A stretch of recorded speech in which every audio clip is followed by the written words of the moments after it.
I want to take you back and talk about a show that completely changed my life. From my lifestyle to moving to the place I've called home for over a decade.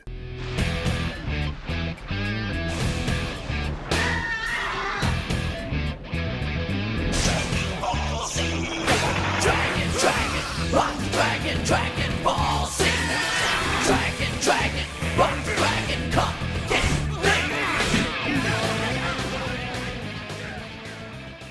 That show was called Dragon Ball Z.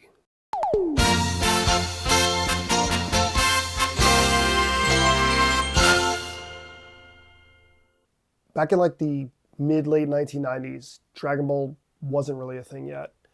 A classmate of mine, he came up to me one day and he's like, "Dude, you watch Dragon Ball Z?" Had no idea what that was. So I was able to catch an episode on TV and it just blew my mind. The action, everything about it. It was just like superheroes, but like the animation style was so different and just something about it I really, really liked.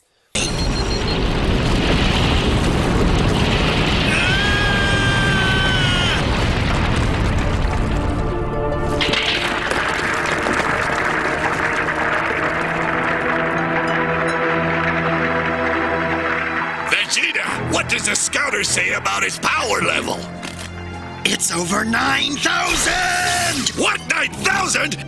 There's no way that can be right! Cut it! At the time, the anime was broadcast in the US by Saban Entertainment and was dubbed by Ocean Group, which was in collaboration with Funimation, who would later go on to dub the entire series.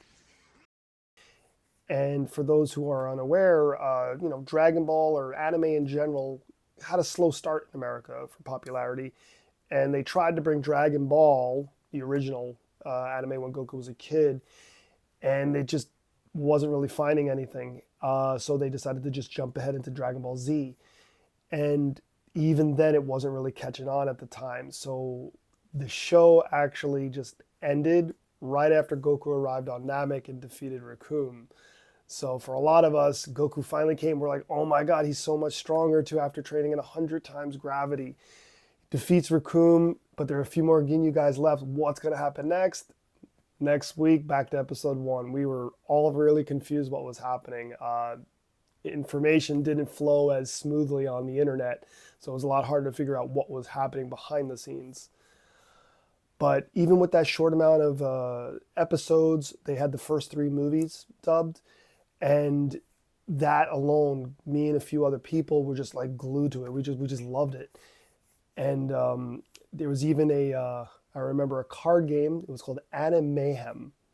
It was a really old card game from the mid-late 90s. It had a few different Japanese animations mixed in. And the thing that threw me and my friends off was they even had a few cards like Super Saiyan Goku, Super Saiyan Trunks, and Goten. Who the hell were Goten and Trunks? And they actually just took the screen caps from We Gotta Power, the second opening, and they just used those screen caps of characters and just made cards out of them, which confused American fans who had no idea who they were. Now, sucker! Recon Kaboom! Say your prayers, you!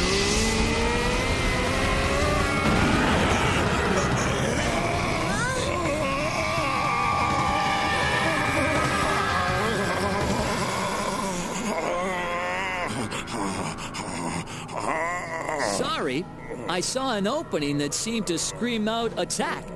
So I did.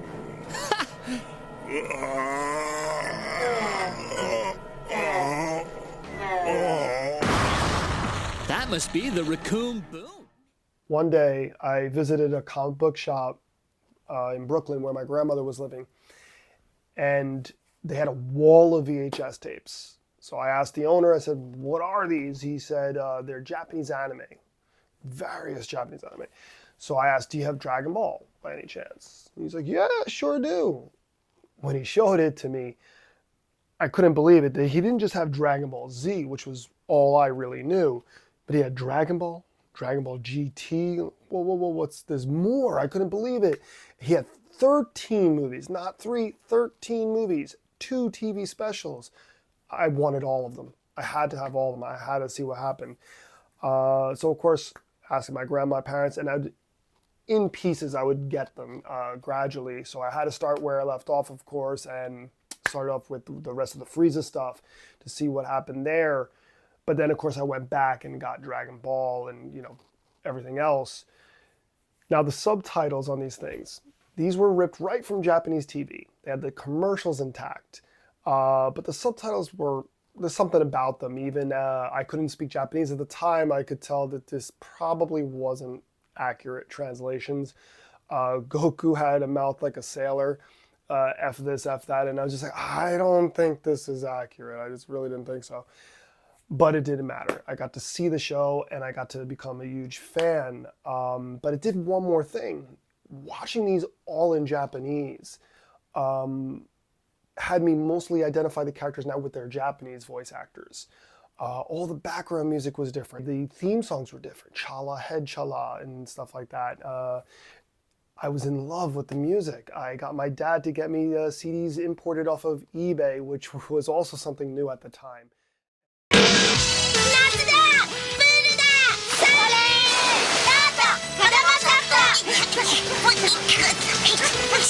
元気に泳いだその後はわあお目見の真っ赤だそこでローと子供ソフトだべ大切なお子様の目に染みないだろうんローと子供ソフトローと子供ソフトドラゴンケースに入れてね And I think about 1999, Funimation finally started bringing Dragon Ball Z back. They would resume dubbing it from where it had left off, and where Pioneer left it off, and it was cool. I was happy because I was watching it again on Cartoon Network, I think Toonami, and I was getting to watch it again. But it was feeling strange for me, the voices and stuff, and the music. I was so used to watching it in Japanese that when the new American dub came out, it just didn't feel right for me. But the one great thing about it is it hit at the right time and the popularity just exploded. By the early 2000s, Dragon Ball Z was becoming a huge thing, which the good thing was that meant more products, more merchandise. I could get shirts, toys, like lots and lots of cool stuff. The dub that a lot of American audiences probably know, I'm still very grateful for, though I'm not a fan myself, but I'm grateful that it was what helped open it up to a wider audience.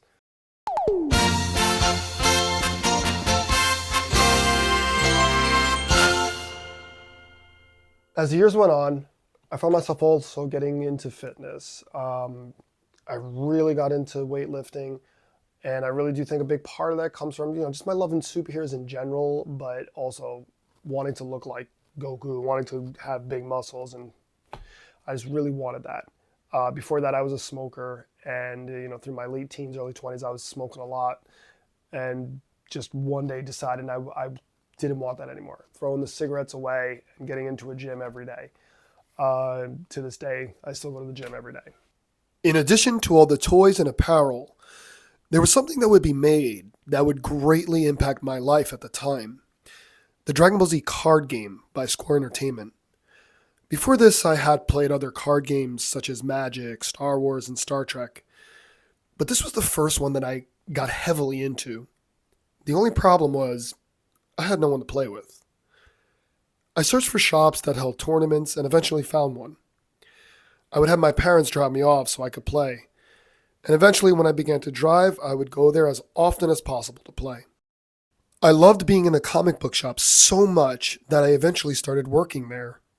While working there, I made friends whom I love and hold dear to this day. It was also while working there that my love for anime grew, and my interest in learning Japanese really took off. Then I really decided I wanted to learn to speak Japanese because I wasn't just into Dragon Ball. As you can see, I got into Naruto. I was also into Bleach at the time. And as I was getting into other Japanese anime, I really loved the language. I wanted to be able to understand it and speak it. So I found a school, a university that offered Japanese language classes. Jumped at the chance and studied my ass off. I found out that that school had an exchange program where I could study abroad for a 10-month program in Japan. So I had to do it. I had to keep my grades high and fight hard for it. And I was grateful that I got to come here in 2010. I got to come here and study Japanese in university in Tokyo, and I loved it here. When I first came here, it was a whole new world for me, but I wasn't scared. I was excited. So I studied real hard and decided I just didn't want to leave at the time. And now I've been here for over 13 years. While studying, I wanted to improve my language skills. Reading helps, but I only wanted to read one thing, and that was Dragon Ball. So I was also really particular about it because they re-released the manga over the years, like reprints. And for those who don't know, these here are what the original look like. You can see the yellowing and the letters here. That all comes from Sunshine.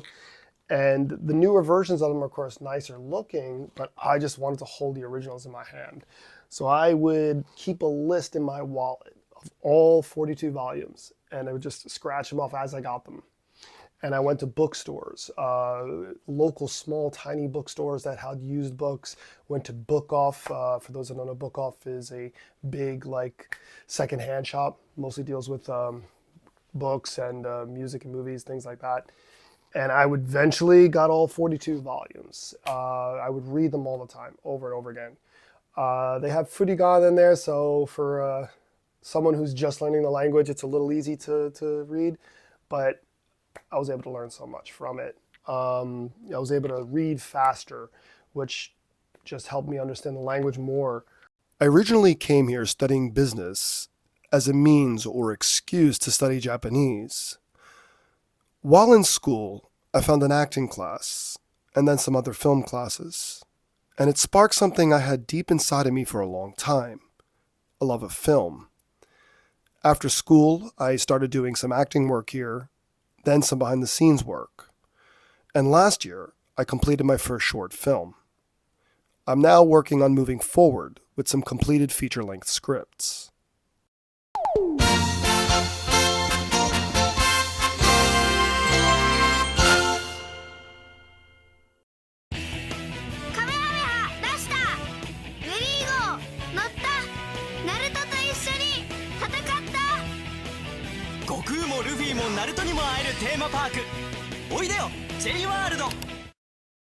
So while here, I did get to experience some really cool things. My first Halloween here, I dressed like Goku for Halloween. It was really cool. I managed to get a cool Goku costume from Don Quixote, which is a really cool shop here.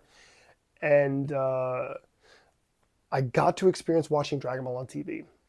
Dragon Ball Kai, which was kind of like the remastered version in the 2000s, they decided to finally finish it by going to the Buu saga in the early 2010s.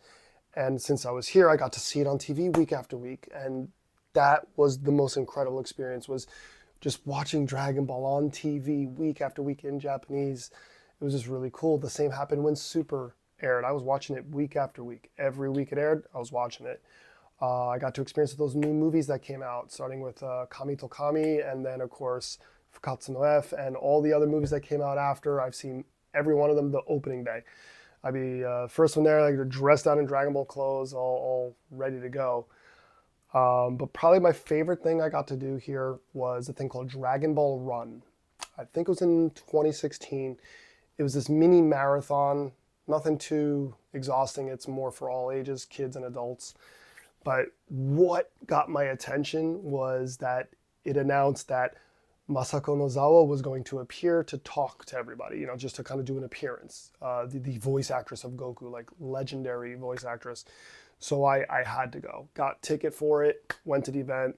It was cool, got to hang out with so many people who like Dragon Ball. And to run in the event, you're given a special shirt. It has Dragon Ball Run on there. And it was just a sea of these orange shirts running. It was actually kind of cool. She finally came out and she talks to the audience. It's so cool seeing her in person. And she did something really cool for everybody was she kind of put on a little show. She did a three-way conversation between Goku, Gohan, and Goten, and how she masterfully does three characters. You know, yes, she's the same person doing three characters, but she doesn't do the same voice for all three of them. There are slight differences to each character, and when you see her on stage with one microphone in hand just talking to herself like that, it is really cool to see that. ああ、ここがドラゴンボールランの会場か。なんだかお祭りみてえでワクワクすんな。よし、一丁一番目指して走ってみっか。もうレース終わっちまったんか。もうレース終わっちゃったの？楽しみにしてたのに。僕もみんなと一緒に走りたいよ。わがまま言っちゃダメだよ、ゴテン。きっとまたみんなと走れるチャンスがあるからさ。いやー、オラもみんなと一緒に走りたかったぞ。まあ、終わっちまったもんは仕方ねえな。次回はオラも走るぞ。みんな、また絶対に来てくれよな。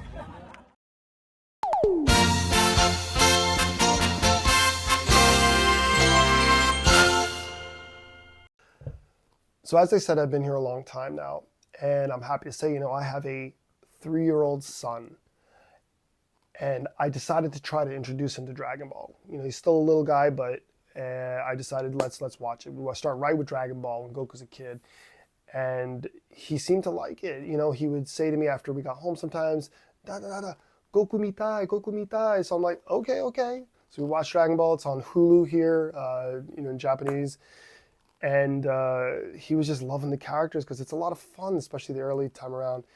He would love to hold this, my Kinton cushion, and just watching him hold this cushion while he's watching these episodes. I was watching him sitting on the sofa, just like mesmerized by it. And I got teary-eyed because it just reminded me of like a young version of me experiencing Dragon Ball for the first time. And about a week ago or so, we were outside walking, and he just starts singing, and I'm like, oh my God, is he? That's the Dragon Ball song, and then he just starts going, "Ima koso adventure." So he's starting to remember all the words to the song, which just really, really made me happy, and just seeing that new generation kind of become a fan of Dragon Ball again.